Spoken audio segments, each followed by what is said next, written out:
오늘은 먼저 영상을 시작하기 전에 이태원 참사를 애도하면서 운명을 달리하신 분들께 삼가 조의를 표합니다. 그리고 부상자분들은 정말 진심으로 빠른 회복을 기원합니다. 안녕하세요. 기갑소녀입니다. 최근 러시아가 점령하고 있는 루안스크 지역에서 이상한 구조물들이 많이 보이고 있다고 하는데요. 하늘에서 내려다보면은 하얀 점들이 톡톡 찍힌 긴 선들이 보여요. 가까이 다가가서 확대해보면 이런 모습들인데 이게 용치라는 물건이에요. 용의 이빨을 닮았다고 해서 용치라고 부르는데 바로 대전차 장애물이죠. 도로나 땅 위에 이런 구조물을 박아서 전차가 못 지나가게 하려는 것 같고요. 길이는 약 20km 정도 된다고 해요. 용치를 처음 사용한 건 2차 대전 당시에 독일이에요. 연합군, 특히 소련 기갑부대의 전진을 막기 위해서 일종의 방어막처럼 설치한 건데 2차 대전 스타일의 대전차 장애물이 21세기에도 다시 등장한 거예요. 물론 2차 대전 때 쓰던 장애물은 다시 쓴다고 뭐라 할 일은 아니죠.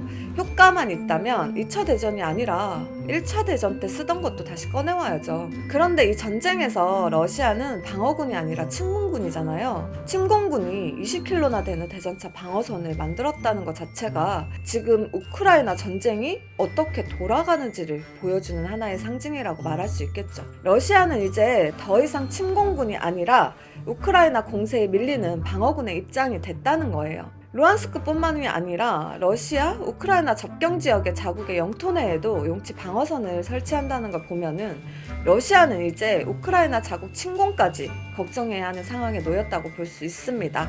원래 용치는 땅에 박아서 단단하게 고정시켜야 합니다.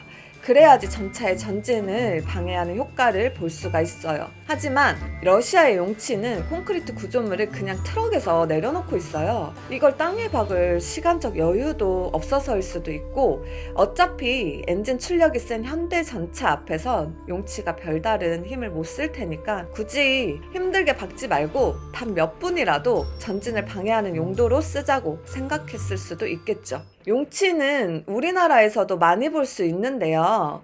북한과 가까운 지역의 강변이나 도로 주변에서 많이 보여요. 1970년대, 80년대 무렵 군사 정권에서 북한 기갑부대 침공을 막는다는 명목으로 설치되었다고 해요.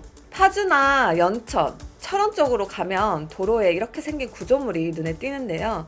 이거 역시 대전차 장애물이에요. 유사시에는 이 콘크리트 더미를 폭파시켜서 도로를 막아버리는 거죠. 이렇게 적 전차들이 다른 곳으로 우회하는 것을 막기 위해서 도로 주변이나 강둑에 용치를 같이 설치하는 거죠. 서해 5도 지역으로 가면 도로가 아니라 해안에도 용치가 설치되어 있는 걸 볼 수 있는데요. 여기는 전차가 아니라 북한의 함정들이 상륙하는 걸 막기 위한 장치예요. 하지만 이런 용치 같은 대전차 장애물들이 과연 요즘에도 쓸모가 있을지 의문이에요.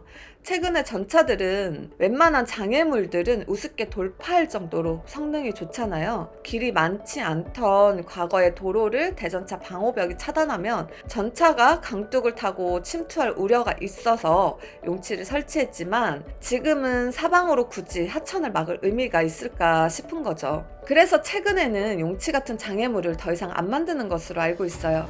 하지만 옛날에 만들어 놓은 것들이 여전히 많이 남아있기 때문에 지방자치단체에서 여기에 대한 민원이 많다고 해요.